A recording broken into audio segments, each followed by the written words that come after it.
Assalamu alaikum tuğanlar, Kutmanlı Taң. Bugünkü efir tuğanlar. Şol былтыркы жылкы 2020 жылкы 5 октябрь түнү 6 октябрь караган күнгө түн дем түнгө караган күнү мыйзамсыз Молдовановка түрмөсүнөн качып чыккан Кадыр Жапаров, анын досу Ташиев алып чыккан, мыйзамсыз түрмөдөн алып чыккан. Ошол жердеги бир 200-300 адам бардыгы жоопкерчиликке тартылыш керек. Биз азыр бийликке күчүбүз жетпейт айт мыйзамсыз бойго. Бирок биз элбиз. Биз талап кылабыз, сурак кылсак болот туга. Азыркы мыйзамсыз бийликке баш иймей жок тугандар. Мен азыр ошого чакырып кетем. Азыркы мыйзамсыз бийлик бул мыйзамсыз. Себеби 2 жол отурган, түрмөдө отурган, 2 жол соттолгон адам түрмөдөн качып чыгып, досу экөө бийликти мыйзамсыз Жээнбекти коркутуп, үркүтүп, басып алып, керек болсо ошол жерде канча деген жигиттерибиз көздөрүнөн айрылып, колдорунан айрылып, ошол жигиттер мушу 2 түрмөдөн качып чыккан, түрмөдөн заключенныйларга ошон үчүн көзүнөн айрылган жок, колунан айрылган жок туганда. Бул жигиттер ошол 5 октябрда түнү болгон окуяда ошол эки кагылышта милициялар менен ол жигиттер кыргыз элинин келечеги үчүн көчөгө чыгышкан болчу. Бул эки операция үчүн чыккан эмес туугандар. Мен сиздерди чакырып кетем туугандар.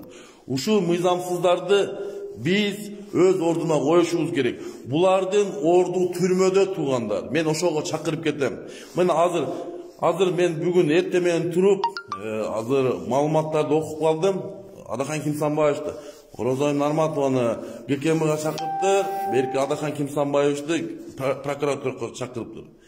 Бул эки достун сөйлүктөрдүн мында аша чепкени деп ойлойм. Мен Атамбаевчилерге, Текебаевчилерге, Мадумаровчилерге кайрылып кетем тууган. Убакыт келди туугандар, бириккенге. Бул эки операция Кыргызстанды туңгуйка алып түшүп коет туугандар. Мына экинчи туңгуйка түшүп кетти. Мына көрдүңүздөр, кечеги эле окуя мисалы, бир эле мисалы ОДБК мүчөсү болуп туруп 150 солдатты Казакстанга жөнөткөндүгү туугандар. Мына ушул жерде булар өз баягы превышение своих полномочий мындай айтканда элден сурабай ошол жерге 150 солдатты жөнөтүп, бул кимдин приказын аткарды деген суроо жаралат туугандар.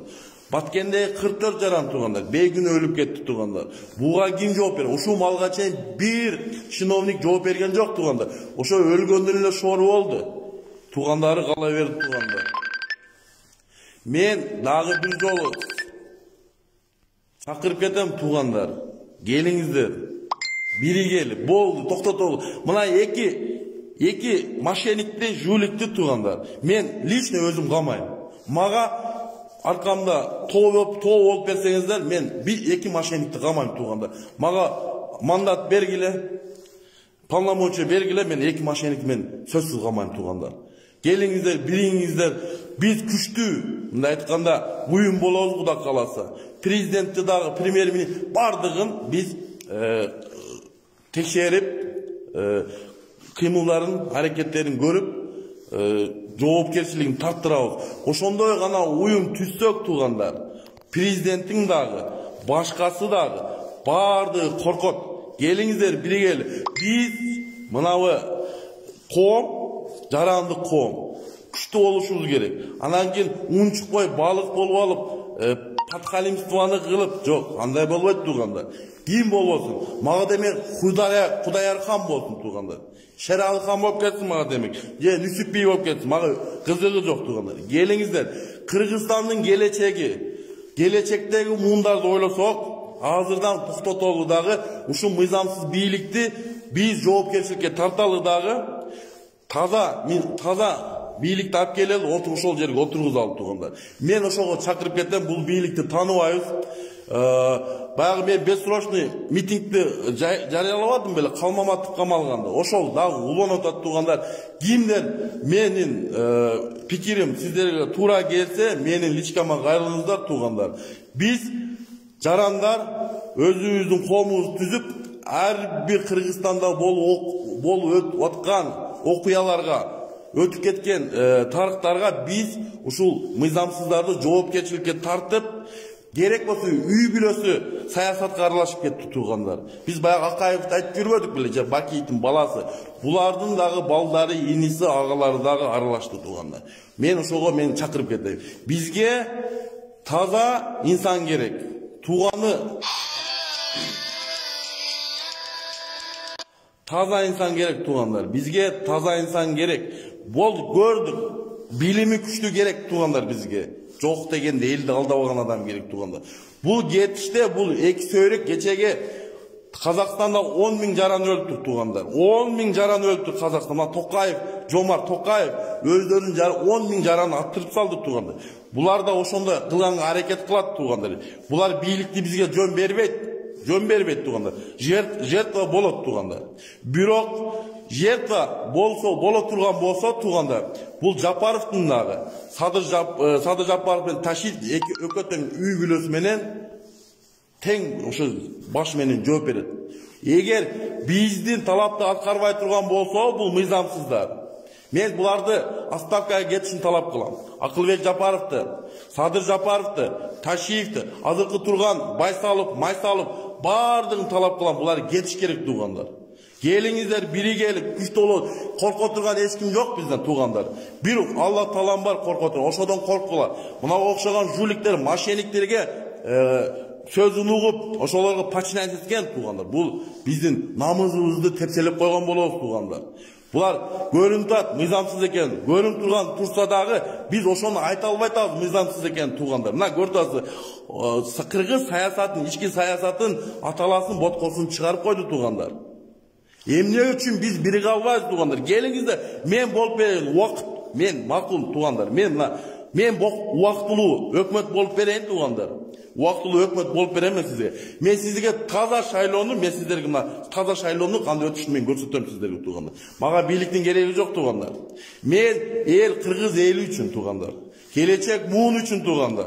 Мына азыр ошол чыканактай кызды Орозай Нарматованы ЖКМБга чакырыпты. Адам не чакырганда эмне толк?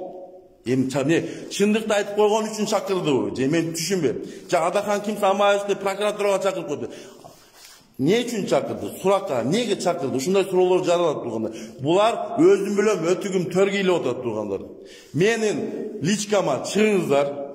Уюм, баягы макул эмесмин деген уюм бар, өзүңүздөр билесиздер тургандар. Ошол уюмду жандандырабыз тургандар. Ошол уюм менен биз мына азыркы мыйзамсыздарды отставкага кетирип, жаңы жаш, таланттуу, билимдүү инсандарды алып келип ошол жерге бийликке отургузабыз. Мен эфирди аяктатып кетип аттым. Мына эки досу кайрылып кетем дагы. Кеч боло электе эсиңе киргиле. Кеч боло элек. Баягы Нүсүпбийдин башы алынганда Ташиев башың алынып калбасын. Эми мындай айтканда Нүсүпбий өзүнүн тагдырын билет. Садыр Жапаров, баягы Шералыхан Нүсүпбийдин башын алдырып коюп, кийин өзүнүн башы алынып калган тууганда. Ошондой болбосун. Биздеги азыркы Кыргызстандагы болуп аткан окуялар туугандар, кымбатчылык, ГСМдин көтөрүлүшү туугандар, өзүм билемдеги, өтүгүм төргүйлемдеги туугандар, буларды абир келбейт. Мына жалаң жаш жигиттер жатат түрмөдө. Калмаматов, Жеңиш Молдокматов, Куренкеев, Тилекмат Куренкеев туугандар. Мына жалаң жаштарда. Чыныгы кылмышкерлер, мына Аскар Акаев окшогондор Кыргызстанда Ак үйдүн алдында дорожка салып, ошол жерде тосуп алышып, урмат кылып, сый кылып жөнөтүп атат. Мына Кыргыздын 15 жыл канын ичкен Аскар Акаев азыр сыртта жүрөт, карапайым элдин баласы туугандар түрмөдө отурат. Ушул адилеттүүлүгү, ошол суроону өзүңүздөргө берет. Бүгүн ошол Тилекматты, Жеңишти, Бактыбекти камады. Эртең сенин балаң камашы мүмкүн туугандар. Биз келиңиздер, түрмөдөн корккон эл жок туугандар. Туугандар, эл түрмөдө коркпоңуздар.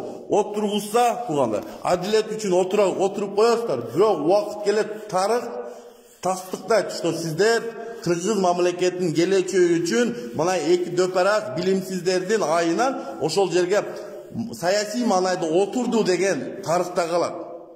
Мына туугандар. Бирок биз келечектеги муундагы Кыргызстанды татыктуу мына айткан эгемендүү Кыргызстан кылып тапшырып кетишибиз керек туугандар. Мына көрөдө бул кетиште туугандар. Азыр булардан биз талап кылып мыйзам чегинде буларды отставкага кетирбесек, жоопкерчиликке тартырбасак туугандар, бул бизге сабак болуш керек. Мына көрдүк, бардык нерсени көрдүк. Бул билимсиздер, дөперастар кылган ишин туугандар. Мен дагы бир чакырып кетем, мен личкама чыксаңыздар болот.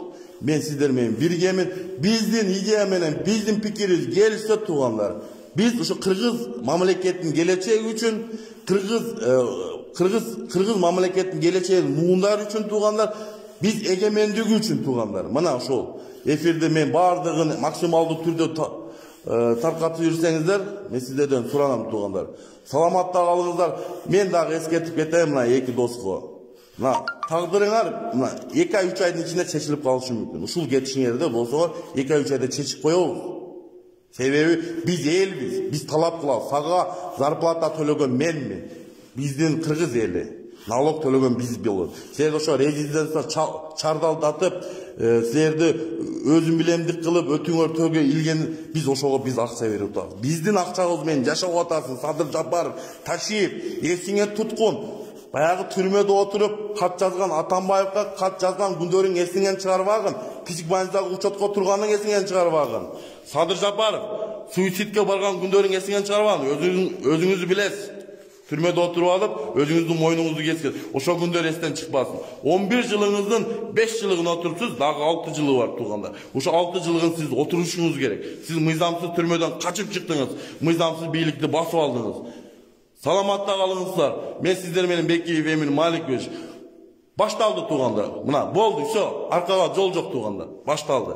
Мыйзамдуу чегинде биз бийликке башка таза инсандарды алып келебиз. Буларды биз тааныбайбыз.